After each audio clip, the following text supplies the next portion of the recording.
इतनी सी बात एक हिंदी उपन्यास है जो वर्ष 2014 में विंसर पब्लिशिंग कंपनी देहरादून द्वारा प्रकाशित किया गया। इतनी सी बात में दो पड़ोसियों की मज़ेदार किस्सा गोई है। इनके बीच मामूली सी बात पर लंबी मुकदमेबाजी शुरू हो जाती है। कुछ समय बाद इन्हें भी इस मुकदमे में मज़ा आने लगता है। कालांतर में इनके जीवन क्रम में एक कन्या शिशु का प्रवेश एक नया ही मोड़ ला देता है। प्रस्तुत उपन्यास कन्या को बोझ समझने जैसी बीमार सोच पर भी प्रहार करता है। यह क्रिमिनल जस्टिस सिस्टम के कुछ पहलुओं पर भी चुटीला व्यंग्य करता है। यह ग्रामीण जीवन शैली का जीवंत दस्तावेज है जो अत्यंत मनोरंजक और भावपूर्ण है। कई बार इतनी सी बात भी बड़ी बात बन जाती है। बस यही जानने के लिए इतनी सी बात को सुनते रहिए। इसमें कुल 27 अध्याय हैं जिन्हें मैं एक एक करके क्रम से प्रस्तुत करूंगा।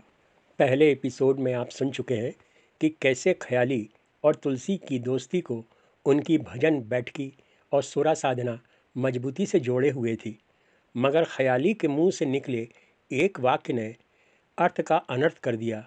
इसके कारण तुलसी की घरवाली ने दोनों दोस्तों को बाहर का रास्ता दिखा दिया। तत्पश्चात इन्होंने सुरापान हेतु एक सुरक्षित स्थल के रूप में पास के जंगल में साधना शिला की खोज कर ली। यहाँ मदमस्त तुलसी को ख्याली सलाह देता है कि दुनिया में सीधे को सभी लत आते हैं।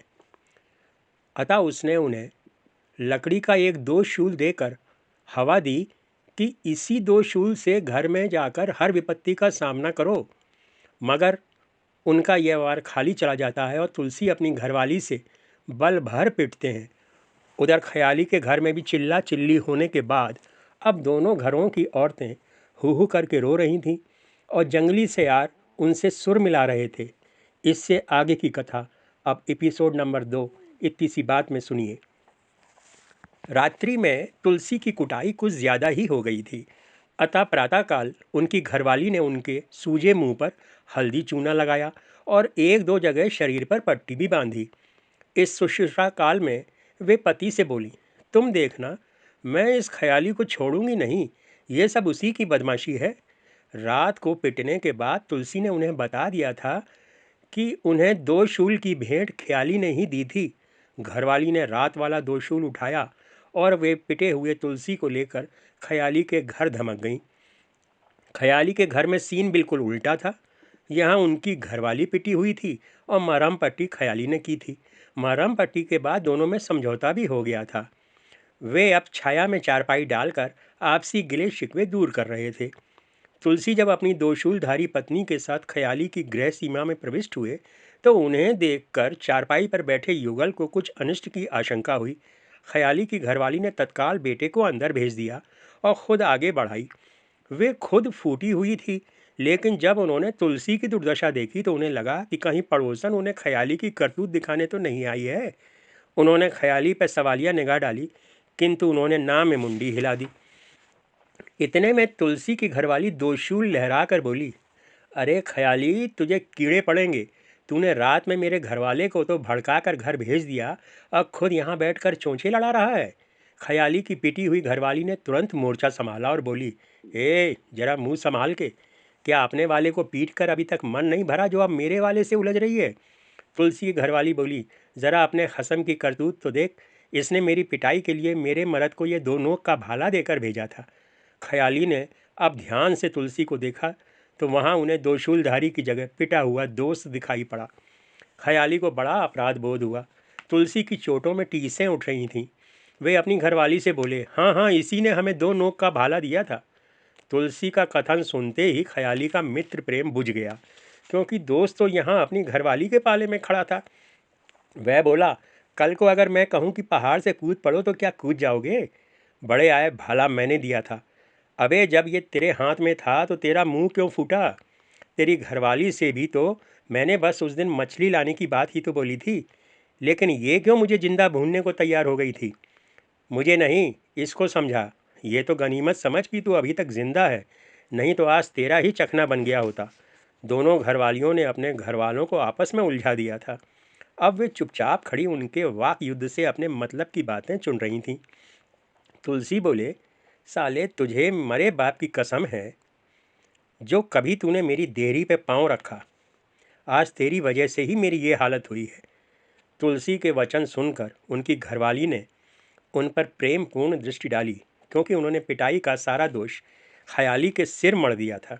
ख्याली भी भड़क गए और बोले, ऐसे आदमी की देहरी पर तो मैं कभी मूतने भी ना जाऊं जो साला बीबी से पिटकर रोना रोने पड़ोसी की ड्योढ़ी पर आता है। तुलसी की बीबी को अंदेशा हुआ कि ख्याली कहीं सचमुच ही किसी दिन मुंह अंधेरे आकर उनकी देहरी गंदी करके ना चला जाए। उन्होंने तुरंत तुलसी का हाथ पकड़ा और अपने घर की ओर चलने लगी। जाते जाते वे ख्याली से बोली, अगर तू असल का होगा तो अब कभी मेरे घर वाले से बात नहीं करेगा। अब आना मेरे घर, देखना अगर तेरे मुंह में मैंने जलती हुई लकड़ी न झोंक दी तो मेरा भी नाम नहीं। तुलसी पत्नी के साथ घिसटते हुए घर की ओर चल दिए। उनकी पीठ अब ख्याली की चुनिंदा गालियों को सह रही थी। उसी दिन से दोनों दोस्तों में कुट्टी हो गई और वे अकेले बैठकर पीने लगे। एक वक्त था जब सारंगी रोज ढपली के साथ मिलकर मिमियाती थी, लेकिन अब उस पर धूल जमने लगी थी।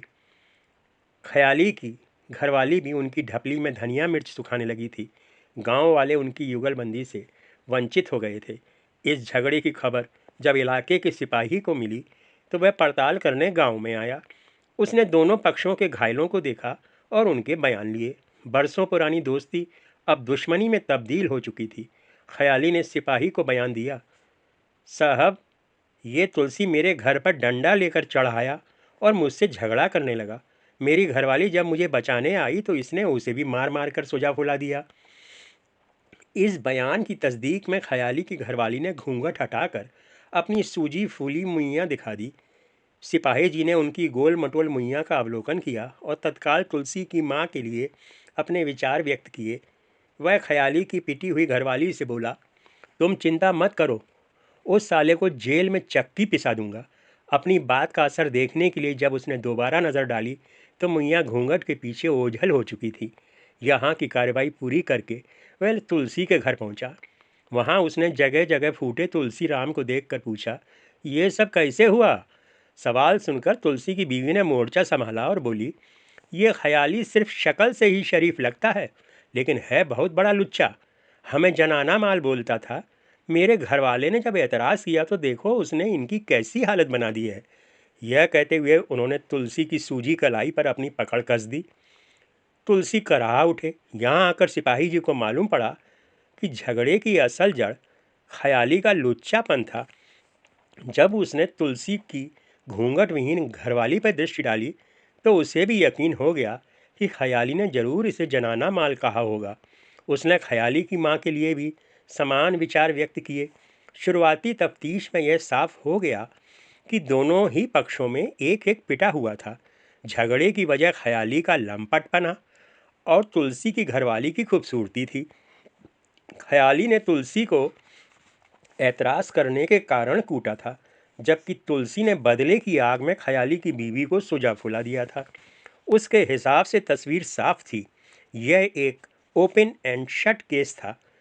उसने रिपोर्ट बनाई और थाने पर दरोगा जी को सौंप दी। उसने अपनी कारगुजारी के लिए उनकी शाबाशी भी हासिल की।